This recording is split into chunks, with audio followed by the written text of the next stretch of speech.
Muy buenos días de nuevo en nuestro espíritu con el Padre Cosme Andrade Sánchez de la Iglesia Católica Ortodoxa de Mérida.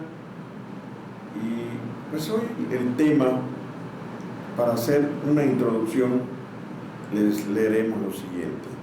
Moisés, tras huir por primera vez de la corte de Egipto, apacentaba el ganado de su suegro Yetro en las tierras del Medián. Cuando llevó una vez el rebaño más allá del desierto y llegó al monte Horeb o Sinaí, la montaña de Dios, ahí vio una zarza que ardía sin consumirse, y en la llama de fuego se le apareció el ángel del Señor.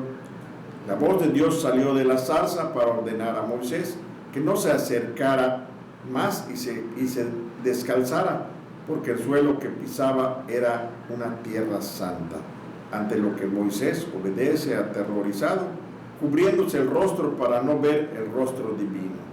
Esto, Padre Cosme, como una zarza que arde, no se terminaba de quemar. El fuego de Dios, efectivamente. El fuego de Dios es el mismo fuego del Espíritu Santo que vimos en Pentecostés. Recordemos que en Pentecostés se repartieron lenguas de fuego en cada uno de los apóstoles y sobre la Virgen María. Y vemos que no se quemaron. Ese fuego de Dios es el mismo fuego del monte Sinaí, donde la zarza ardía y no se consumía. Ese mismo fuego se ve año con año el sábado de gloria en Jerusalén, en el santo sepulcro del Señor. Entonces, ese fuego divino, que durante 33 minutos no quema, es el fuego de Dios. Fuego de Dios, ¿qué significa? Gracia de Dios, poder de Dios. Ese gran poder de Dios es el que nos lleva ¿a dónde? A comprender que es tan extraordinario que nosotros, como Moisés, vamos a curiosear, lo curioseamos y quedamos encantados, quedamos embelesados con él, ante él. Pero, ¿qué pasa con eso? Pasa lo siguiente: nosotros decimos, vamos los domingos a adorar al Padre, al Hijo y al Espíritu Santo. Estamos en comunión con Dios, estamos observando la zarza ardiente, escuchamos como Moisés la palabra de Dios. ¿Cómo escuchó Moisés la palabra de Dios? Cuando le dijo: Moisés, Moisés, quítate tus sandalias, porque la tierra que estás pisando es sagrada. A nosotros nos dice lo mismo el Señor: quítate tus sandalias, porque la tierra que pisas es tierra santa. ¿Qué significa eso? Que nosotros debemos ir purificados de alma, mente y espíritu, para que estemos participando de esa adoración en espíritu y en verdad, para que la oración salga de un corazón lleno de gozo y llegue a la presencia de Dios. De todos modos sabemos que nuestra palabra, sea buena o sea mala, llega a Dios. Dios es testigo de lo que decimos, para bien o para mal. De allí la importancia que tiene nuestra palabra. De modo que las palabras ociosas, dice San Pablo, de esas nos va a pedir cuentas Dios. Por esa razón, que tu forma de hablar sea sí, sí, no, no. Y que además, cuando vayamos a adorar, no nos quedemos contemplando la zarza. ¿Cuántas veces les comentaba hace un momento en la hora de radio? Cómo vamos a los santuarios, vamos a las iglesias, y nuestra gente está adorando en espíritu y en verdad. Está tan embelesada en la adoración que decimos, va a salir transformada. Pero qué sorpresa, salen igual, a las mismas costumbres que tenían siempre.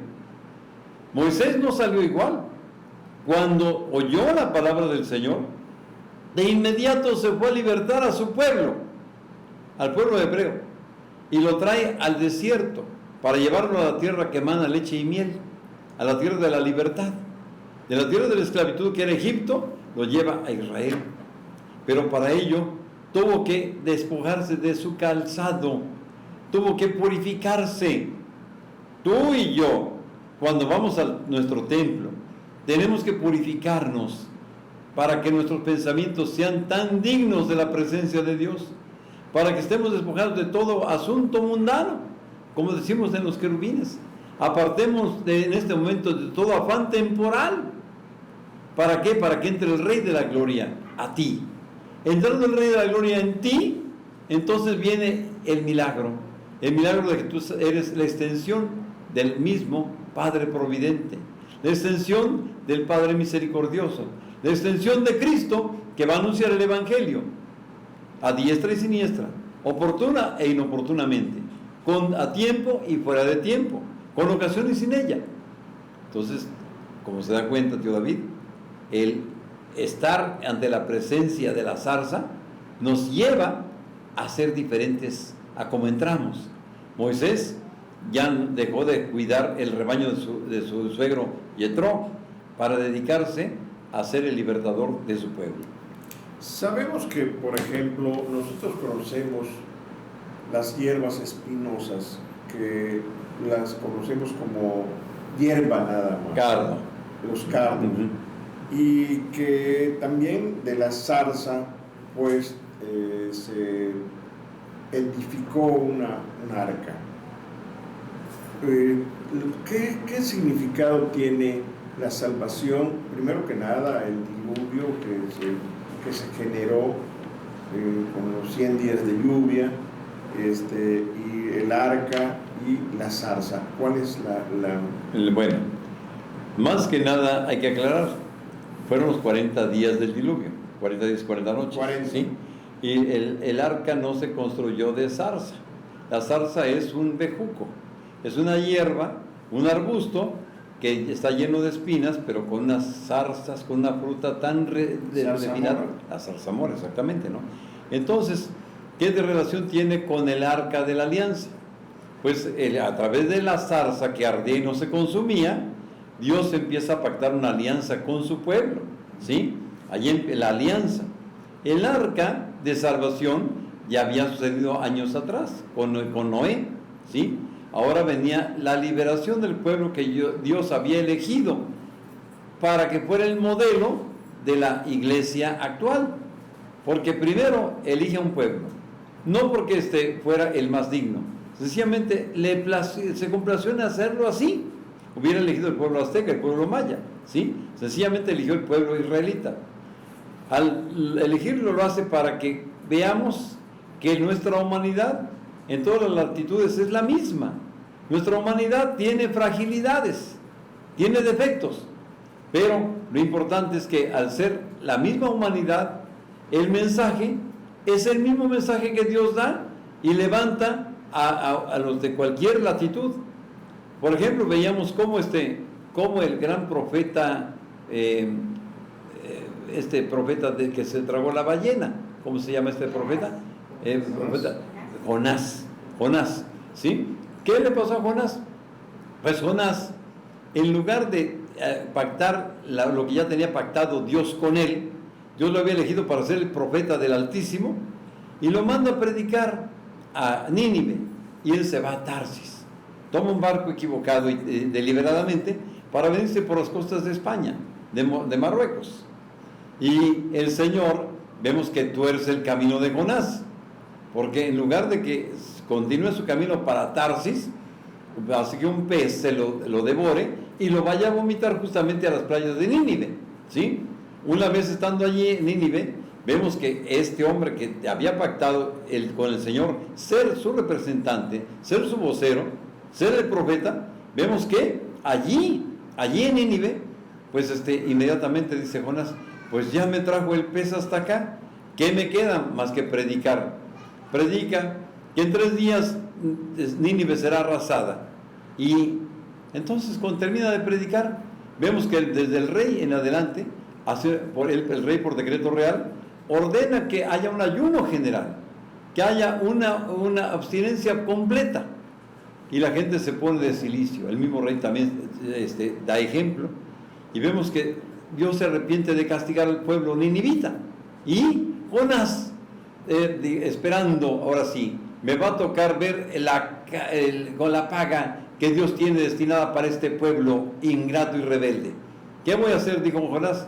Se fue sencillamente eligió un palco hipotético. Bajo un calabazal había una sombra preciosa, un panorama donde se veía toda la ciudad. Decía, desde aquí veré la paga de los malvados. El Señor hará llover fuego del cielo. Como eso no sucedió, ¿verdad? El Señor todavía le quita un consuelo a Jonás. Recordemos que estaba bajo el calabazal que le hacía sombra. El Señor manda un gusanito que que consuma el calabazal, la savia, se seca. Y Jonás se indigna. ¿Por qué, Señor, me haces esto? ¿Por qué? No tienes compasión del calabazal. Mira, el calabazal ni lo sembraste tú. Ese lo sembré yo. Ayer lo sembré y hoy te dio ya la sombra que necesitabas. Yo tuve compasión del pueblo. Tú no tienes compasión de nadie. Mira, yo me compadecí del pueblo porque son más de 100,000 habitantes que hay aquí en Nínive. No voy a permitir que mueran de manera inmisericordia. Yo tengo compasión de mi pueblo. Vemos cómo Dios es infinitamente misericordioso, sin importarle que fueran israelitas o no. Los ninivitas, ¿qué tenían que ver con el pueblo de Israel? Nada. Allí estamos viendo la misericordia de Dios. Dios pacta con Jonás y Jonás tiene la obligación de ir a predicar a Nínive.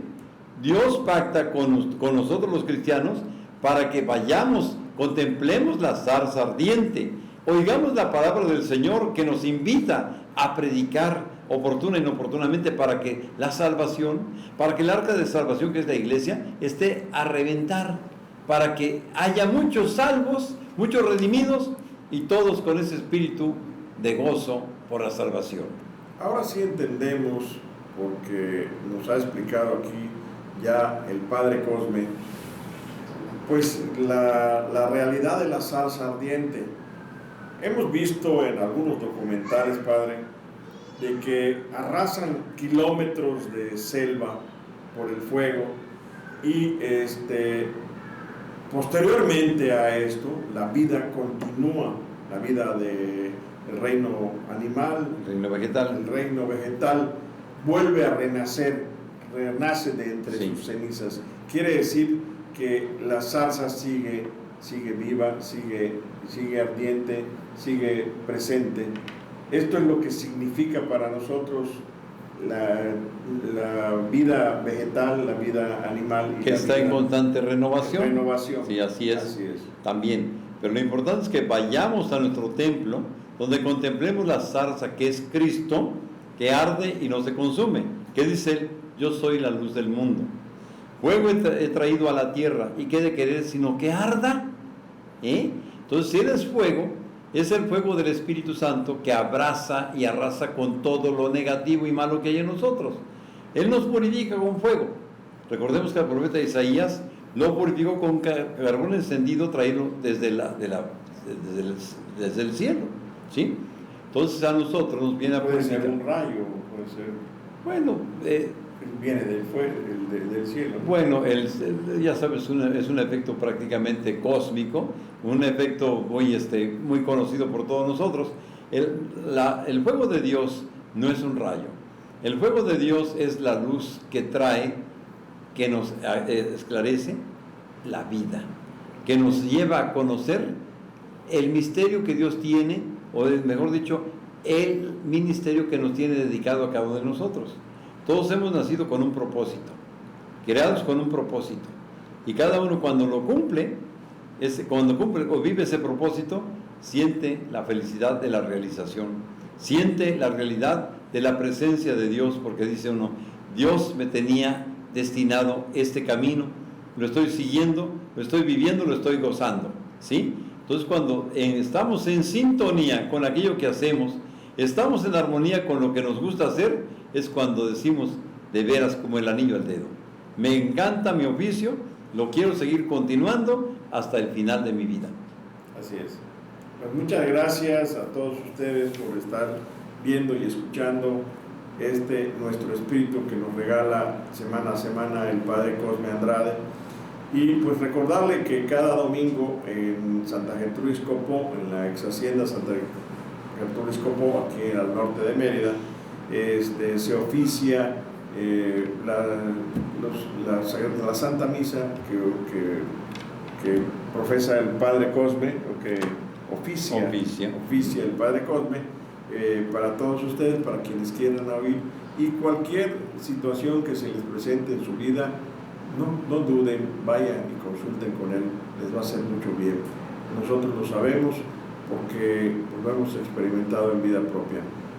Muchas gracias Padre por todo lo que nos dice usted y nos trae como la santa palabra.